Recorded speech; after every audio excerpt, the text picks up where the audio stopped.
And breaking news coming in on one of our top stories now. The Excise Department withdraws the notice to the BJP on the proposal of taxing Modi's rallies. Earlier Times now had accessed an Excise Department letter that proposed a service tax on Narendra Modi's rallies. But what we're hearing now is that the Excise Department has withdrawn the notice to the BJP on Modi's rallies. This coming after the Times Now report had been televised. Navika joining us for more on this now. Yes, Navika, what are you hearing?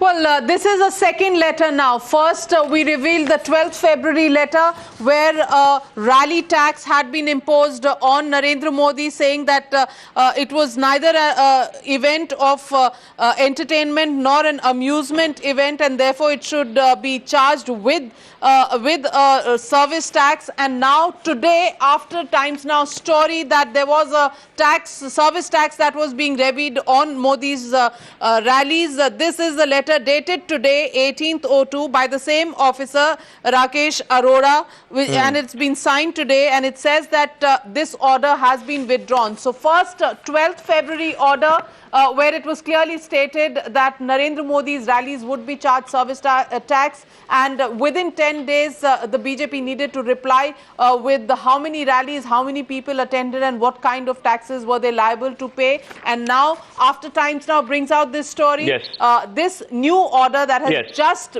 been issued by the Excise Department, Intelligence Department in Chandigarh, withdrawing the earlier order, saying there is no need to reply to the earlier order. Very bizarre, but a controversial point between the BJP and the Congress party in this election season.